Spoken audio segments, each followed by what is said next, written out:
It's always got a piece of plastic on the top to keep the moisture in. You disregard that, discard that, throw it away. That's a fresh bucket of compound. Every fresh bucket of compound needs to be mixed, okay? I just want to show you something with my knife. If you try and take this compound out of this bucket, it's very, very difficult to get it even out, right? We want to mix that first. And the way we mix that is with our trusty drill and our paddle. But bear with me 1 second. This just came to mind here. I'm going behind the scenes. So back in the day when I first started, way back when, that's what we mixed with. It's a giant potato masher, right? Could you imagine trying to get that in there now and mix these buckets? My goodness, if you want a good workout, I recommend a potato masher. But if you want the easy way out, let's go with the drill, okay?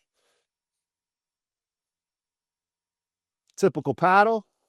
As you can see, there's a lot of wear and tear on this paddle. I use this every day. What we're going to do is we're going to want to just set it in there. And for right now, we will not add any water. We want to just use what's in here, the way it was made, and we're going to give it a spin. I want you to put both feet on the sides of the buckets because she's going to want to, the torque on this is going to want to give it a little bit of a spin. The last thing we need you to do is rip the cord out of the wall, have this spin around. Next thing you know, we don't have a drill, and now we got to mix with the masher.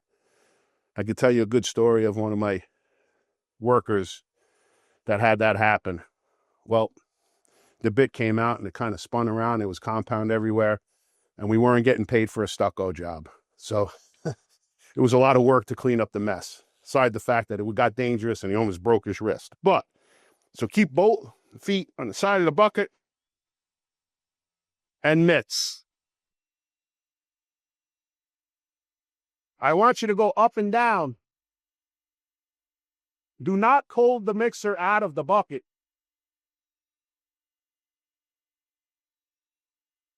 To go up and down.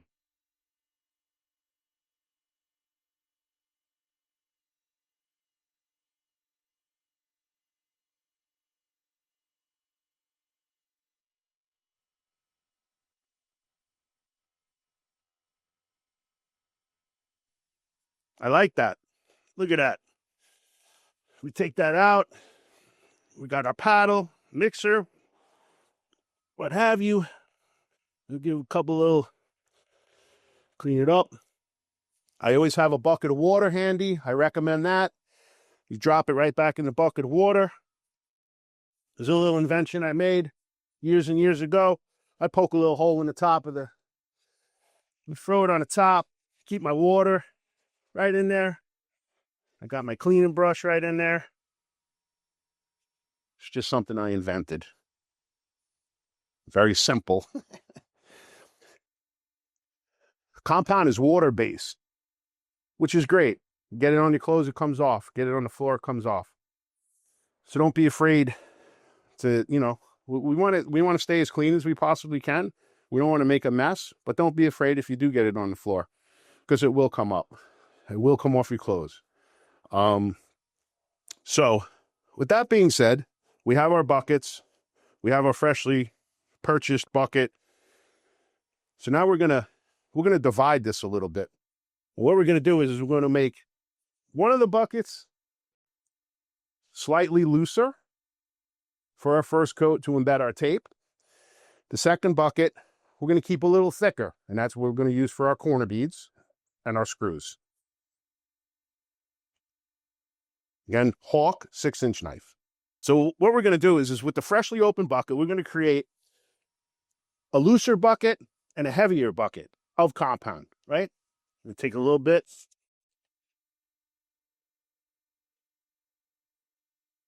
And we're going to scoop it in. Like I said earlier, I've already had these buckets started, And there's just the continuous buckets that I bring to the job sites with me. One's a rough coat, one's a second coat. I use also the rough coat for a polish coat. Those are kind of like the trade names for the coats, right? It's rough coat, second coat, polish coat. In other words, first coat, second coat, third coat. So we're going to get this started.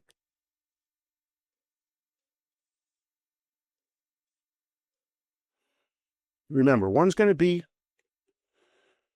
a little bit looser for a paper tape application, and one's going to be a little heavier. I think that should do it for right now. We're not taping a whole house. Another thing I recommend, you always want to keep the sides of your buckets clean, because anything inside the bucket, on top of the bucket, dries up, falls in there, and you don't want to waste a bucket of compound. It's expensive, right? We want to try and be as efficient as we possibly can here. So again, the reason why I showed you how to hold your knife this way, you can really be much more versatile with your knife if you hold it this way. Because you can't get in here with your knife like this. You're going to get in here with your knife like this and clean that bucket. Get that nice and clean. Right?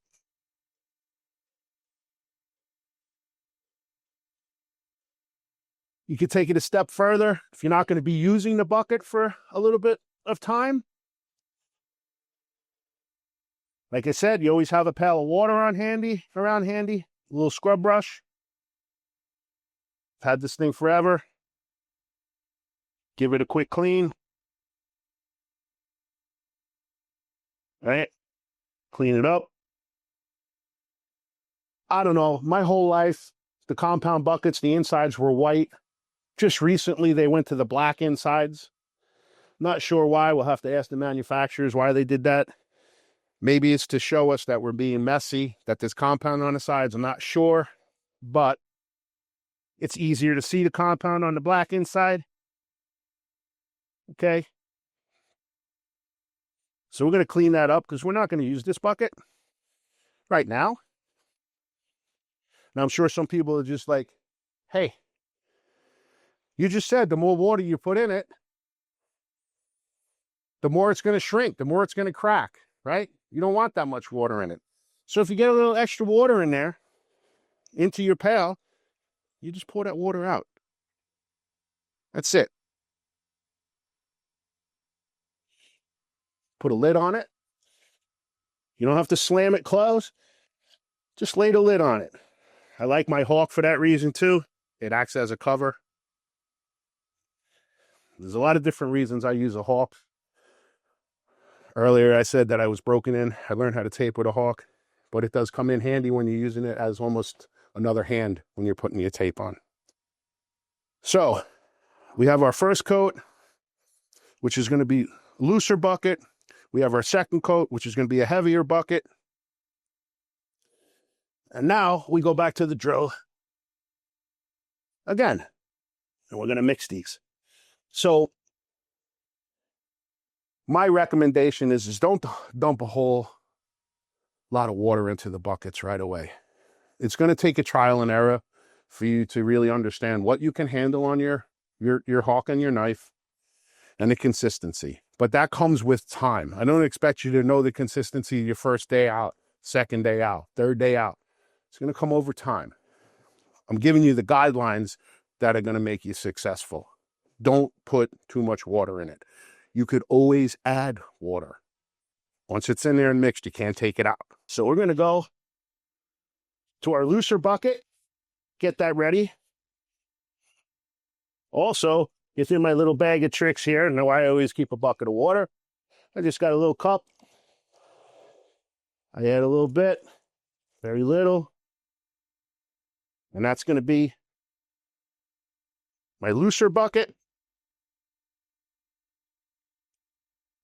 And we're going to go through the same process like I showed you, mixing a full bucket. I know it sounds monotonous, but this is going to set you up for success.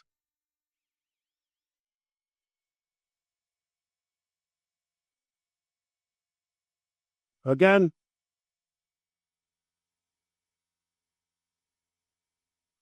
We want to get that water. The drill bit is going to suck it, everything down to the bottom. It's your job to bring it back up.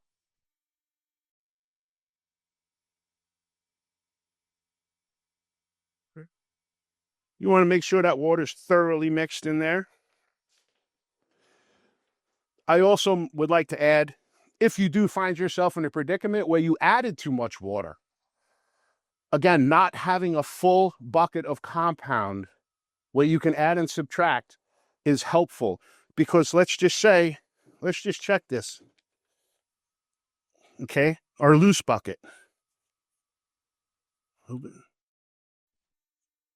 I want to check this. You know, for a first timer, it might be a little loose. You might not be able to control it. Because we have these starter buckets that we use, we can go back to the heavier compound, grab a couple of hawkfuls of heavy compound, and add it. Just to get that consistency a little bit more to your liking, right? So, you add too much water, don't be afraid, don't be scared. You still have room in your bucket. You can add some heavier compound in there. A couple of hawkfills goes a long way. Put it right in there, mix it back up again. You're going to get it to the consistency. If you have a full bucket and you put too much water in there, you mix it up too loose, there's nothing you could really do about it. So you're either going to have to split the bucket up, go buy another bucket, start putting heavier compound into that bucket. It gets a little tricky. So I'm just trying to show you the best chance of success here of getting the compound to the right consistency that you need for what you're actually doing. Don't worry, we're going to get to the wall. We're going to get there.